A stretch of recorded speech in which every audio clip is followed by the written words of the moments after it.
I found my phone. Welcome to another video. Today, Rina Sawayama dropped her second studio album, Hold the Girl. And I am very excited to dive into it. I'm excited to see all the genres she plays with. Excited to see how she gets into some deeper messages. And I know that this project is a lot about her childhood and basically trying to heal her inner trauma, which is a lot.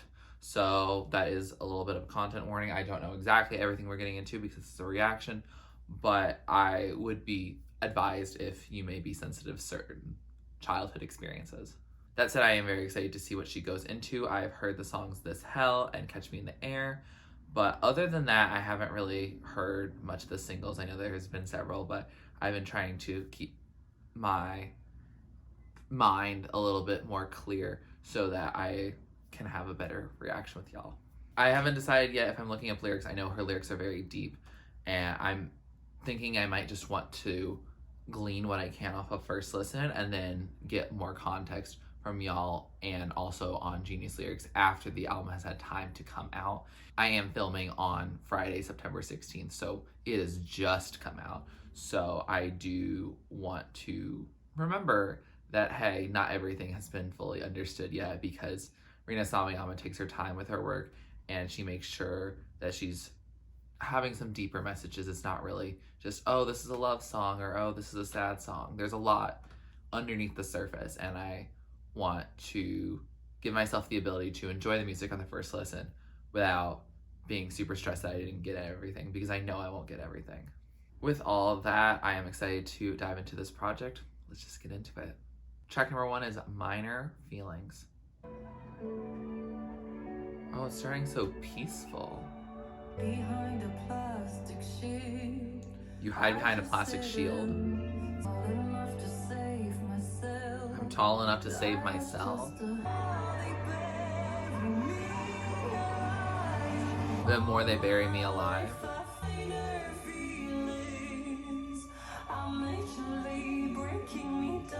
All these minor feelings are majorly breaking me down.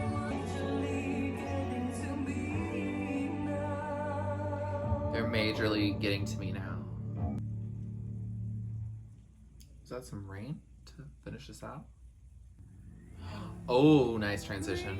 So that was Minor Feelings, and what a way to start off this album. It is cinematic. It's not the same sound as Dynasty, but it definitely gets us into the mood of listening to this album. This seems to be about Rina's past catching up with her. Basically, the experiences she had in her past and her bad experiences specifically, and her emotions about those, and the trauma that she endured. All of that was all considered minor, and she pushed it away, but now it's coming.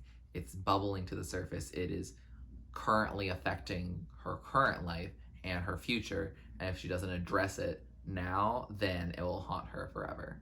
This was definitely more of an intro song. It is only 2 minutes, and I thought we were gonna go on for a while, but I realized that we were pretty much done by the end of what I thought was a first chorus.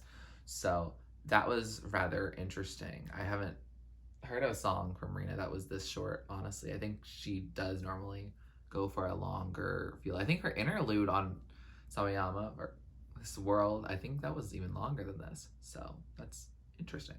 It's definitely a song that I have to hear again to see whether or not I like it, but it definitely sets a tone.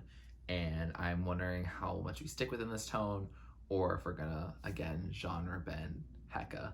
Track number 2 is Hold the Girl, the title track.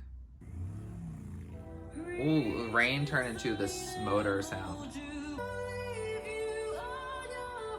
I won't leave you on your own. So hold the girl. Oh, I hear some beats coming to the surface. Oh, we're going into dance pop? All right. I left you spinning on the carousel. Oh.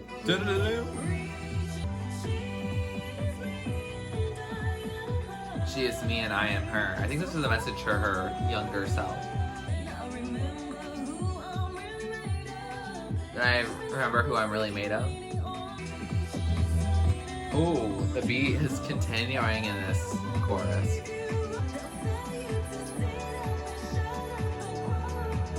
Oh, they tell you to sit up and stand up and grow? Sit up and shut up and grow.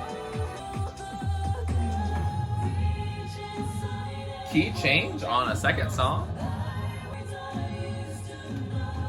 This is so anthemic. I love this. So that was Hold the Girl. And that song escalated so much. I was thinking, oh, it's just a dance pop number that feels related to something. I feel like I've heard a song like this. It reminds me of a 2010s dance pop number, especially early 2010s, where it would just go into this break of dance breaking. And yeah, I just feel like her voice did it so justice. I felt like this song didn't come out in 2022. I feel like I heard this song in 2012.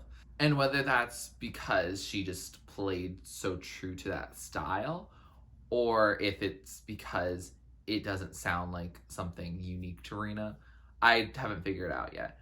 I think I like it, but I'm not quite sold on it just yet. This song seems to be about her, again, talking about her inner child and dealing with her inner psyche and saying, I have to love my younger self because she is me and I am her.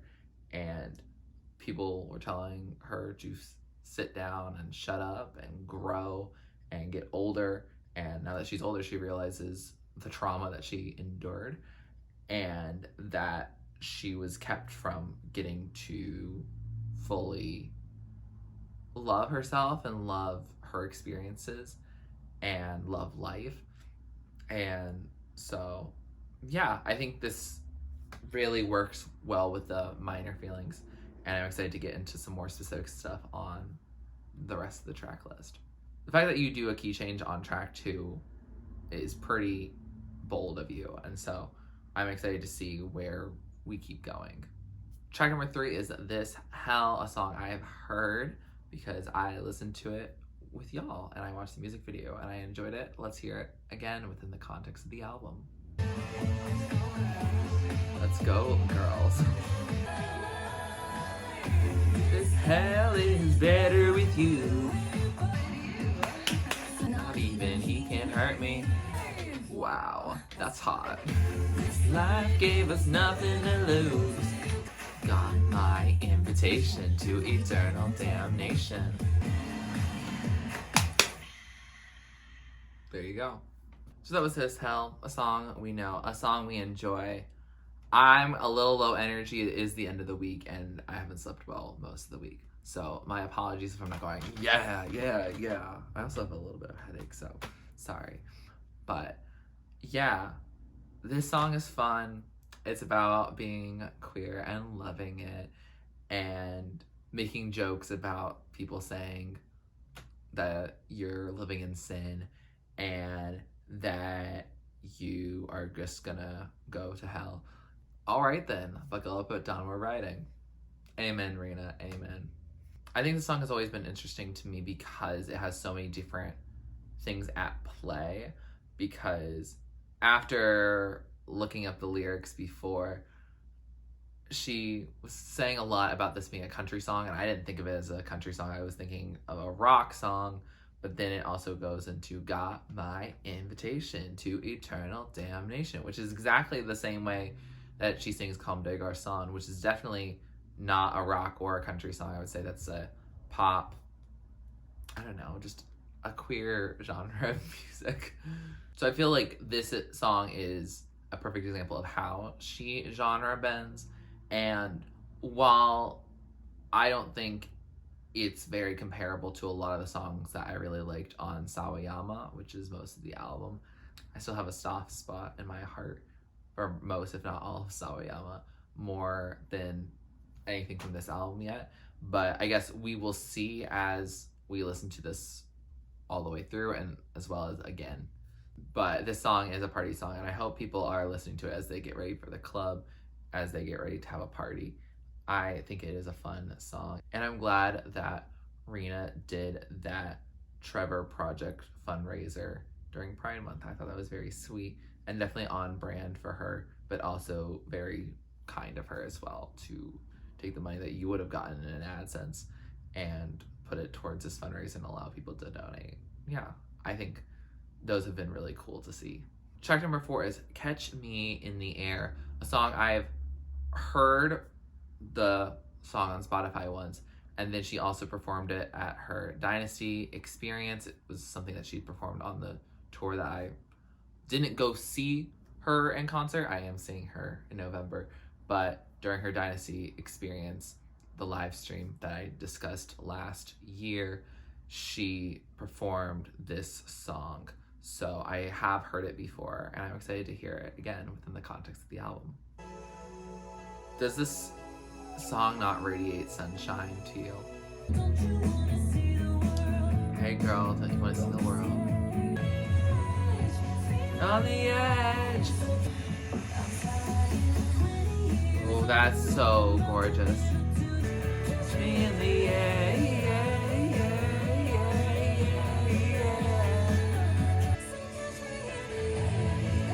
Ooh, we are building now.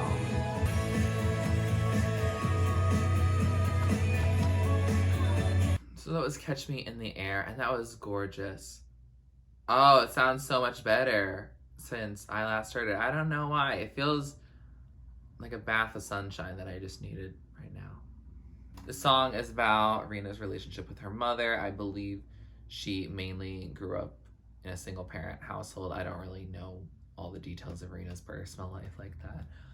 But the first verse is definitely from her mother's perspective and saying, hey, little girl, don't you want to see the world? And hey, world, are you ready for this girl? And there's this connection and there's some complications because there's going to be conflict, especially if it's just you and your parent in a house. That's going to be messy. It for sure is. I think even as an only child, and I have 2 parents, but I think sometimes when it's just me and one of them, we can butt heads sometimes. And I don't know, I think that relationship is so interesting to have. And yeah, it makes me want to call both of my moms because I got 2. So I get that complicated relationship with my mother twice, which is wonderful. I mean, I wouldn't trade it for the world. And yeah, this song definitely just gives me so much nostalgia. It does feel like a song from the 2000s that you would just drive down the highway with. I feel like I would have heard this when I was younger, but I did hear it, I guess, when I was 22, and now I'm 23, so I guess I was younger then, but that's not really the point I was trying to make. But yeah, this song is gorgeous. I want to listen to it more. It gives me a warm hug in a way that even my weighted blanket that I'm currently using does not quite give me yet. Track number 5 is Forgiveness. And I have not heard this song. I have not even heard any snippets, I think, of any song left on this project. So we're in for a wonderful treat. Oh. Okay. Rain starts to pour. No escape. I'm running in circles again. Oh, we just woke me up. Sometimes that flips so fast I don't know. Forgiveness is a winding road. Ooh, there's some truth there. Guess I'm not over it yet. Sometimes I blame you, sometimes I don't. Oh, I think we slowed it down and intensified the drama. Oh, build it back in, girl. This kind of gives Kelly Clarkson energy. Oh, we have this cute little guitar outro. And some church bells too, okay. So that was Forgiveness, and that was an emotional roller coaster. Wow, that was a beautiful ballad about forgiveness really being a winding road, that you're going through these experiences of trying to heal and move on, from whatever this person is. Maybe this person's a parent, maybe this person's a lover, maybe this person's a bad friend, maybe it's just life, maybe it's religion, maybe it's something. But there's definitely a sense of trying to get past the situation, trying to forgive. But sometimes you're at that stage of, oh, I can forgive this person or thing, and then other times you're not. It's a song for the emotional wrecks. Yes. And as one myself, I get it. Yeah, it's a beautiful song. It definitely reminds me of something from not this time period. It definitely feels like the 2000s. I get a lot of nostalgic sounds here, but in a different way than Sawayama. I feel like Sawayama used very positive, upbeat sounds, like excess sounds, like Britney Spears, whereas here I'm getting like a sad Kelly Clarkson vibe, or even the Carrie Underwood, just without a big country accent. Yeah, no, this feels like it's a blast from the past in some ways, and it's very gorgeous, it's very beautiful, and I'm excited to see where it leads us to. Track number 6, Holy, in parentheses, Till You Let Me Go. Ooh, this is ominous. A vision at 17. You saw a light starting to shine. Oh, I hear the space. Okay, where are we going? Oh my god. I took your stones and I built a cathedral. Holy till you let me go? What does that mean though? Oh my god, they are adding some percussive elements that I love. That's a drop. I was innocent when you said I was evil. Oh, wait, I think I understand why they say that. Oh, we heard the church sounds again. Is that a sermon going on? I don't know what they're saying. So that was Holy Till You Let Me Go. And that was such an interesting song. That was a bop. First of all, that was gorgeous. That's the song that makes me want to dance. That's the Rina I know who takes something out of absolutely nowhere and makes it amazing. Oh my gosh, I want to listen to that song in headphones again just to hear all the little extra implements that happen in there. I think that would be gorgeous, and I really want to listen to it again. Rina talks about her going through college and education and stuff like that, and basically losing her affiliation with the church. And I think part of that is because of the queerness. And I think it's so interesting, the holy till you let me go. The idea of like Jesus loving everyone and Jesus loving you, and that God loves you, and that all children are holy unless you're not straight. And then, you know, like, get lost. We don't want you anymore. And she's realizing, hey, I can build my own cathedral out of it. And while she may wish that she was different, she is the way she is, and she's amazing, and she deserves love, and she deserves to feel happy in her life.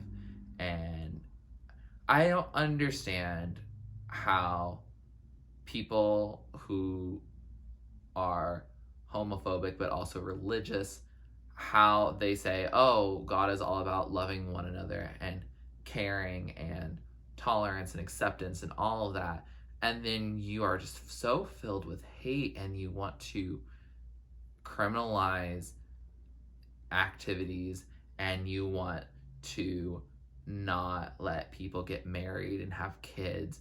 I don't think you understand what your faith is, because you're using your faith as justification for acting like a monster. I'm not saying that religion itself is a monster. I'm saying that you are using it to justify your monstrous behavior. And I think if you actually were reading the documents and you were following the words of your supposed Lord and Savior, then you would realize that you're doing it all wrong and you didn't read the text and you didn't understand the teachings properly before, and that you should be the one repenting, not us. It's also because of this dumb change in translation that makes it sound like it's about queer people or two men, when in fact it's about a man and a boy, and that's pedophilia. So, I get angry about how stupid do people have to be and how justifying of hate. It's either you just are ignorant or you are not ignorant, but you just want to blame and hate. And I don't understand how you can live a happy life in that way. I wouldn't be able to live a happy, fulfilling life if I lived just in hate of other people who are just living their lives. But anyway, enough of that soapbox. The point is that the song is a bop. She's thinking critically about her life, and it is relatable, and I love it. Track number 7 is Your Age. After listening to this song, there are some dark themes that I don't quite know exactly what they're tied to, but if you're provoked by discussions of certain traumatic elements, you should skip this song in particular, because I think that might be a little bit triggering. Oh, okay. What, Rina? Not in the eyes of God? Oh, this is religion again? This is giving I'm not a woman, I'm a god from Halsey. Sorry, I was talking when the big shift happened. Girl, what is this? I really vibe. Now that I'm your age, I just can't imagine. What the hell were you thinking? Oh no, this is about... Oh. Oh, what is this muffled vocal happening right now? Fuck with my life. Life? Oh, what is she singing so high pitched right now? Whew. So that was Your Age, and wow, that was quite the song. I absolutely love it. Yes, sonically. Oh, that was cathartic, and I need to listen to that song like 10 times. That's the mood I'm in. But Your Age seems to, in general, be about how adults or older people treat you when you're younger. And now that she is an adult, she's like, wait, why did you do that? You said it would make sense when I'm older, but now I'm older. And I still think you were stupid. You did some horrible things. And yeah, I'm not a fan of it. I think you should really reconsider what you did, because you caused me all this undue trauma. Now, I don't know exactly what that's referring to. I think it can be applied to things like assault, but I also think it could be in reference to people saying you can't live by your culture, or you are being super bigoted, or you're being racist, or you're being neglectful, abusive, all these different things. It could be something that's for a lot. I think this is a very applicable song, because there's not a ton of words in this song, because it's a relatively short song. It's under 3 minutes, and the second half is very much a let's just fully live this sound out. Because oh my god, this song was so cathartic. It really gave a feel of Halsey. Generally gives off this vibe, but some of the darker and heavier cuts on Sawayama and just from Rina in general have also been similar. I get a little of the darker edges of Bees and Honey, but I also get the STFU. I don't know. It fits really well within Rina, and I think this is the type of music that I really love when she makes. I think it sounds really good from her, and ooh, it gives me the catharsis I need. Track number 8 is Imagining. What is going on in here? Okay, not where I thought we were going, but I'll take it. I don't know if Mercury's in retrograde mode. I don't want to talk right now, got me agitated. Okay, so we are going hard again. Tell me what's up, what's happening? Am I okay? Big question. Imagining.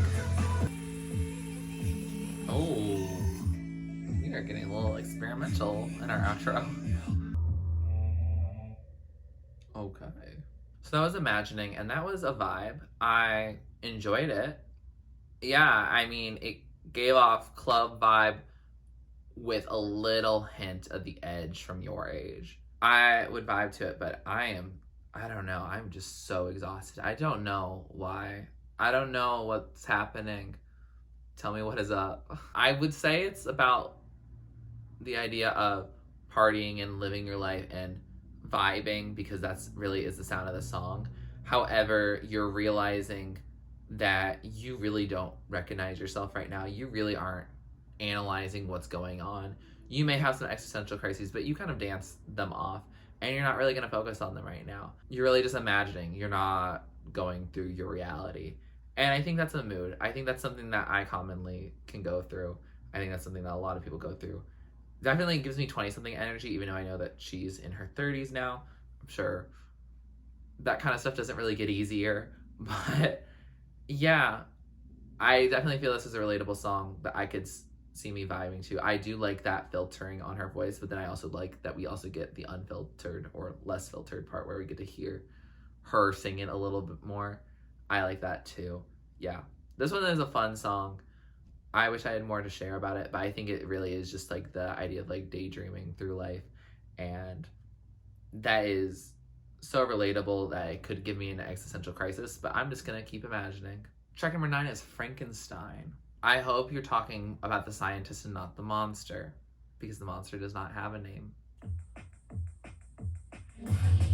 Ooh, well, we're fast. Put me together. I feel like a surfing montage vibes, but ominous, like there's a shark. Oh my god, this is so unbearable. All I want is to feel beautiful.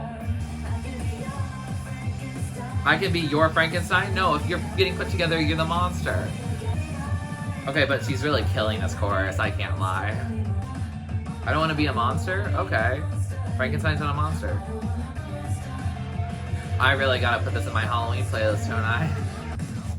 That drum ending, whoa. So that was Frankenstein, and Rina, that was an amazing song. I loved it. It was so upbeat, and I didn't expect that we would have 4 songs that hit so hard back to back to back to back, but I'm not going to complain about that whatsoever. That's a good run so far, and I'm vibing. I am a little disappointed that you said that you're the Frankenstein. If they're building you, you could have just said you can be my Frankenstein, and that would be correct. That would be the correct one. But no. There's another song called Frankenstein that I've been vibing with lately that's from Claire Rosenkrantz, but she's like, guess I gotta build my Frankenstein. No, that's not how it works. Y'all clearly didn't read the book. Y'all should remember that it's Victor Frankenstein and then the unnamed monster. You could just say Frankenstein's monster, sure, but that said, the song is relatable.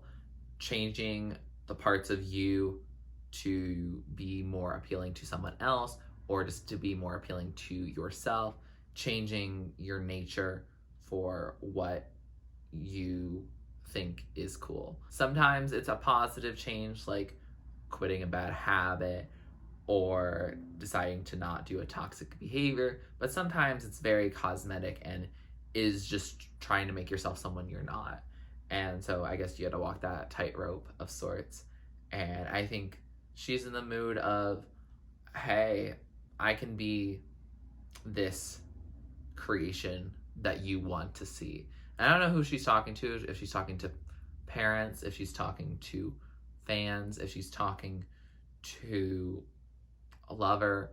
I don't know who she's talking to, but I think this is giving people pleasing energy, relatable, And yeah, I really liked it. It was a good song. Definitely going on the Halloween playlist. Thank you for giving us some Halloween music a month before the holiday starts. Great timing. Love that. And yeah, I don't really have any notes on it, but Rina, you should read Mary Shelley. Track number 10 is Hurricanes, which I saw is the newest single. However, I have not heard it at all, so let's hear it now. Oh, what is this sound? April showers. But yet I still feel the same.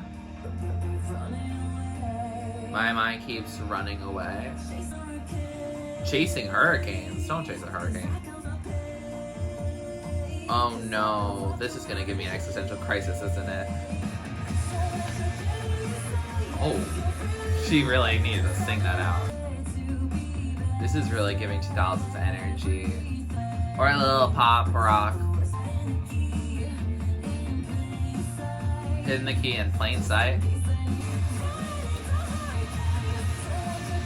This is a song that you'd slay with an air guitar. Oh yeah, you need to breathe after that one. So that was Hurricanes, and that was a beautiful song. It gave a slightly rainier version of Catch Me in the Air. If Catch Me in the Air is full, warm, glow time, I would say that Hurricanes is a sun shower, where it's still bright and sunny, but there is some rain there. It is a gorgeous song that definitely gives that nostalgia factor again. In Hurricanes, she seems to discuss how she is running after emotion pretty much, and that she's chasing these hurricanes, which are, you know, dangerous storms. You don't really want to be near a hurricane if you can help it. And she is going and chasing them, I think, to really feel something. She can't feel the rain. And so I think it's a sense of not feeling like you've received enough, either whether it's love or adventure or excitement or adrenaline, that type of thing, that you're going for that rush. And it's self-destructive and it's escapist from your reality, and there's a lot going on that can be chaotic and not quite what you want it to be. I like this song. I can definitely see it on a pop rock type of radio. It feels less specifically Rina, but it definitely does still feel Rina. It just feels like I could have heard some other artist make this type of song. Though I think it really does work within the context of the album. I think it does work very sonically, cohesively. Track number 11, Send My Love to John. Now who's John? A stripped back acoustic guitar. Summer of 73. Summer of 73? Were you alive then? Threw away my name. It's easier when it sounds the same. Oh. Is this about her family? That was never who you were? I misguided love to my only son. Send my love to John. I think this is about queerness. You hid behind the Bible's rules. No. All you needed was my love. Yes. Oh, she has some good runs here. In all the ways I never was. Whoa.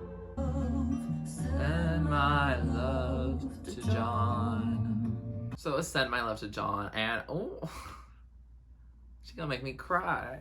This song is a little ballad that's from the perspective of a mother finally accepting their son who came out as not straight, and her saying send my love to John, which is theoretically the son's lover.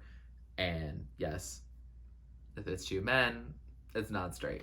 This song is not about Rina. This song is about a friend of hers, and that his mother apparently crossed the border to give her and her son a better life. And so she had to leave her mother and then her son has to leave her in order to live his best life and his queer life because she doesn't accept him, does not blame the kids for bullying him, she blames him.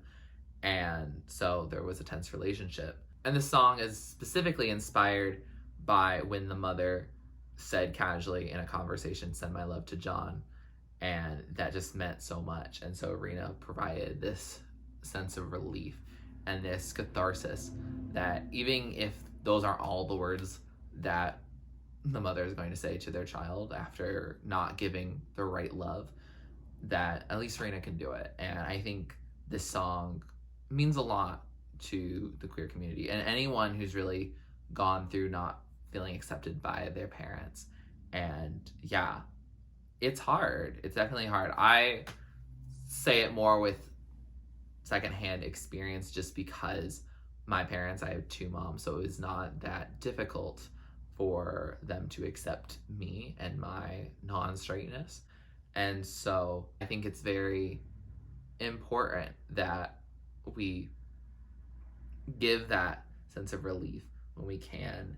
And I try to be a very accepting person to everyone and offer that embrace to people, especially when they don't have an embrace at home. And so if you're ever feeling down, use my business email.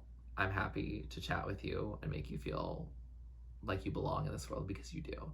This song is very sweet. I don't know if it's going to be a song I listen to all the time because, it's emotional and it doesn't have that upbeat nature that I tend to like with a lot of songs I put on Hecka Replay, but it's a very beautifully written and performed song. Track number 12 is Phantom. Oh, I feel like we're flying through the sky. This gives the 2000s, like, pop rock country radio. I've been trying to find her since she gave a little too much away. The Void You Left Me With, my Phantom. I tell you not to rush, you're good enough. This song sonically sounds like a grown-up version of a Hannah Montana song. I don't want to do this if you're just a ghost in the night. I want to tell you that I'm sorry. Oh, she sings Breathless. I want to do this if you're locked away in my mind.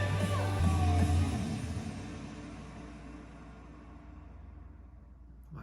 So that was Phantom, and that was a gorgeous song about trying to bring back your true self, because you've been people pleasing your whole life. You've had some of your personality snuffed out by society, and you can't let it happen anymore. No. She's talking a lot to her former self, and she calls it a phantom because she's now only a ghost of what she could be. And that's so existential crisis time. I will say that, am I the same person I was when I was 7? No. I've had a lot of experiences for sure. And I will say that there are parts of me that have held on, and I hold on very strongly to those, and I'm not going to let them go easily or difficultly at all. It just isn't going to happen. So sorry. And I think the world often tries to just say, oh, well, you're this old now, you got to let this part of your life go. And I'm like, no, you don't. Who says that? Why do they say that? Do they have more say on your life than you do? I think no. Are you hurting other people? No. Are you hurting yourself? No. So I think if I want to get a waffle maker that makes cars and trucks, I can. If I want to eat cake every day, I can. If I want to remain optimistic about everything in the world, I can. And honestly, that's probably a better worldview than being pessimistic about things. So I think I'm doing the world a service in some capacities. So don't let someone tell you that something that you have loved or had a passion for as a kid or just as a teen or at all. Don't make someone feel bad about something they love. Unless the thing that they love is like really problematic, like bigotry or racism or something. Call them out on that kind of stuff. But when it comes to, oh, I like this particular musician, or I like this particular hobby. It's not your business. Best case scenario is you find a hobby that's similar to yours and you guys get to do the hobby together. And in worst case, you just don't have common interests and you guys don't hang out that much. That's okay. But someone telling you that something that makes you happy is not something that should make you happy, that has nothing to do with them. So they should not feel the need to say it. But if they do say it to you, just kind of like let it roll off your shoulders. It's not their business, it's yours. But yeah, this song is gorgeous. It's another ballad, and I do like Rina's ballads. She doesn't do a lot of ballads on Sawayama. She does Chosen Family. Is that the only one? That might be the only one. And so I'm not used to that sound from her, especially how many times we've gotten it on here. But like, I don't mind it. It just is something that takes getting used to and letting that emotion take hold of you rather than this more chaotic and experimental side that she often has. Track number 13, last track on this album, To Be Alive. Ooh, I feel like we're having an ominous lead-in. Oh, there's piano? Flowers still look pretty when they're dying? Okay. I know it's just temporary pain. Oh, we're speeding it up, adding a little percussion. I never thought I'd get this right. It feels like the first time that I finally know what it feels like to be alive. Darkness used to wrap his arms around me. I used to make my world so small. When is that muffled vocal happening? I feel like that's crucial. So that was To Be Alive, and that was a lovely song. Very sunshiny. Definitely is the in-between between Hurricanes and Catch Me in the Air. Catch Me in the Air is still full of sun. To Be Alive is sun, but not overwhelming. It just is like, oh, it's like the first blue sky in a week. That's the vibe of that. And then we have the sun shower and Hurricanes. It's a song about not letting the darkness get to you, and while you may have carried it everywhere before, now you're realizing the first time what it's like to be alive. And that there's still some good even when there's bad. Flowers still look pretty when they're dying. That's actually the first line as well as the last line gets repeated a bunch of times in the muffled vocals, and that's what it is. Flowers still look pretty when they're dying. And then also the idea of blue skies behind clouds, that there is still sky there, you just can't see it right now. It's temporary pain, and wow. Yeah, this is a very nice, uplifting song that I think really just ties up the nice loose themes of the album. And I don't mean loose themes, I just mean it ties up any loose ends that could possibly be there. But I feel like she told the story very clearly. It's a gorgeous song. I don't know how much it's going to stand out from some of the other songs that have similar vibes to it. It does give a little bit of a Hold the Girl in terms of the percussion and the production of it. It kind of, again, gives the Catch Me in the Air and the Hurricanes, and then also mood-wise, it gives a little bit of Phantom as well. So it feels more like a conclusive track than something that really stands on its own, if that makes sense. With that said, we have finished this album, and I have to say, Rina, you did it. You made us a great album that is gonna give me several existential crises, but it's gonna be fun. We're gonna have fun, right? I think this album is very interesting because, again, it does still do a lot of genre bending. You had some country in there. You had acoustic cuts. You had a lot of dancey cuts. You had parts that were rock. You had parts that were just everything. And so I admire her for going into different avenues to tell her story, using a bunch of different inspirations to tell her story, and making an album that is purely her. And I think her messages are deep. It's really about healing that inner child and responses to adults that wronged her in some way throughout her life, or maybe did something right when it came to her mother. And also just dealing with those complex things. She's gone to therapy. That was like a big inspiration for this, is that these were realizations she was having as she was undergoing therapy. And so I think that's a very interesting thought for an album. I think it's something that seems a little on trend now. Not that Rina is trying to just follow a trend with this, but I have seen musicians say, oh, I wrote this song after getting out of a therapy appointment and was, decompressing from all of that, and wrote a song as a coping mechanism. And so I thought it was rather interesting that she's going on that and she's making this album that's really really healing and cathartic for her. I remember her distinctly saying that Snakeskin was supposed to lead into the next album and that she's shedding off this layer. And I think that makes sense because she's trying to heal from her trauma. And I think Sawayama is a big about generational trauma, and she's trying to break that cycle and try to heal herself. And so I think she's saying, oh yeah, I'm breaking this cycle. I'm getting everything out and I'm trying to get to where I want to in life. And now that she's gotten to where I think she wants to be, she's healing and reflecting on the trauma that she endured along the way. I will say, although I love the messaging and I love a lot of the songs on here, I will say it doesn't spiral out as much as the original first studio album, Sawayama. And I think with an album that's as good as that, everything that you make is probably going to be compared to that. And so I think it's going to be hard to top. Maybe it's not something you even want to top. But I think this album has more cohesive sounds to it. I think, for example, Hold the Girl and either To Be Alive or Phantom, I just listened to those back to back. One or both of them had similar dance sounds to it. I think even Imagining has a little bit of that sped up sound. It sounds a little like the production in Beg For You that she features on with Charlie XCX and Crash. So yeah, it sounds like that sound gets repeated a little bit, and then some more country influences happen and some rock influences and pop rock influences, and that's all well and dandy. I think what I loved about Sawayama is that she was telling this cohesive narrative, but through each song being very different. And I think some of these songs could get mashed up very easily together in a way that's beautiful, but I think it makes each song a little less memorable than it otherwise could be. I also think while this messaging is very cohesive and very compelling, I will say I think it's a little more repetitive than Sawayama, where she was talking about climate change. She was talking about microaggressions. She was talking about her family line. She was talking about how she grew up. She was talking about being a bad friend to someone. She had a little more variety, and while those themes could be considered separate, I think they did tie nicely together. I feel like she made it so it worked. Whereas here, I feel like she would go into the studio with a specific thing she wants to sing about, and then she did that multiple times and came out with these different songs, and she included all of them.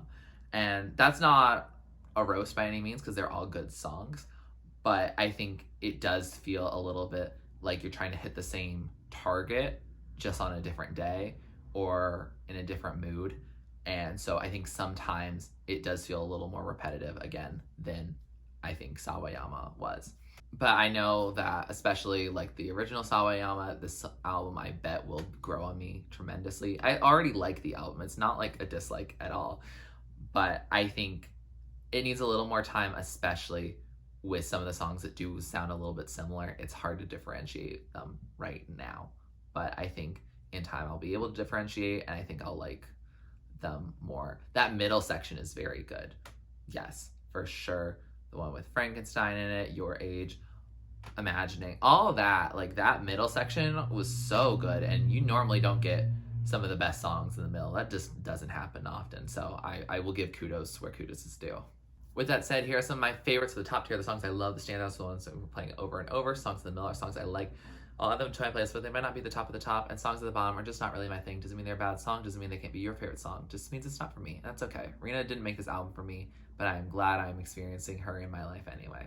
If you like this video, please like it, comment down below, show what you react to or do next on my channel. Subscribe to my channel if you're not already and you'd like to be, and thanks for watching. This is TurtleStormer. Catch you later. Get out of the dark and get into my heart. You gotta do your part for a brand new start. Don't it just feel right? Looking in my eyes, so till we see the light, dance with me tonight. Think it's pretty.